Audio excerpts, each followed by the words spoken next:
Okay, this is your spreadsheet if you've clicked on the link that I've given you.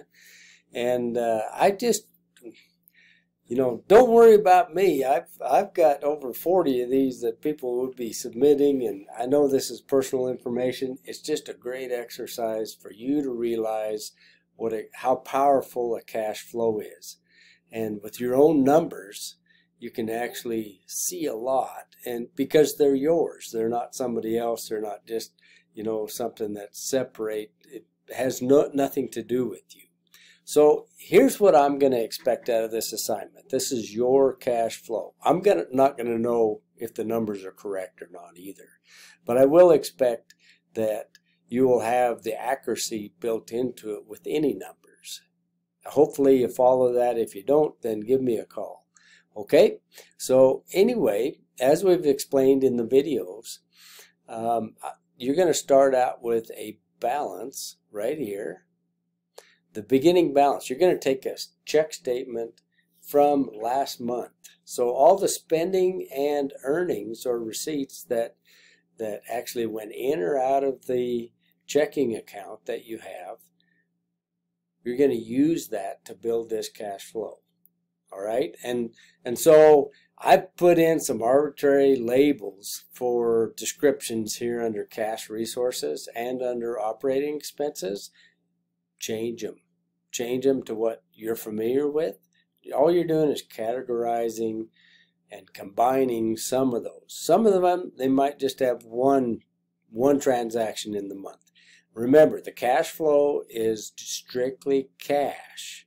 Now I'm going to ask those of you that are getting some monies from mom and dad, or from your grandparents or somebody else, or through scholarships to spend, to actually put it down here under gifts. All right, and that will be, if you don't typically see that unless it comes right into your account, and then you would actually. I mean, you can change the description to anything you want. All right, you can add lines here.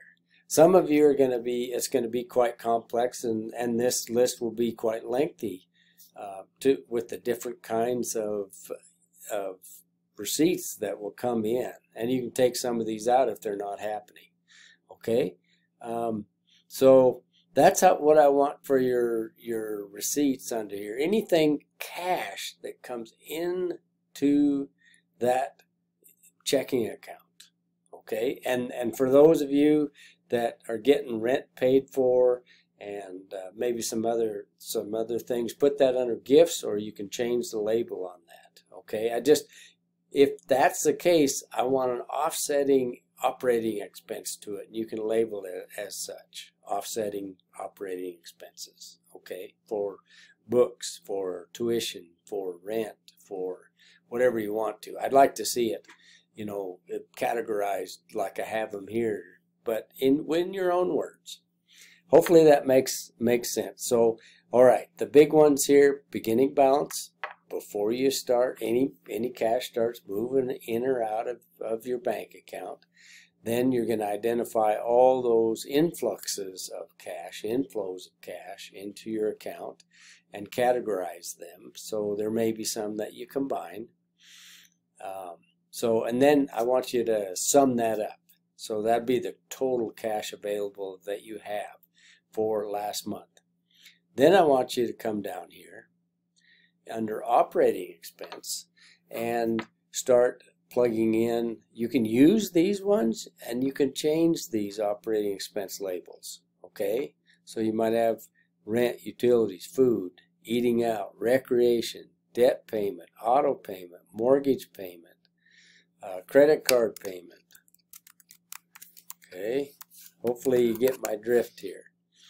Any cash that goes out of the business, or goes out of, it's you Inc. This is your personal account.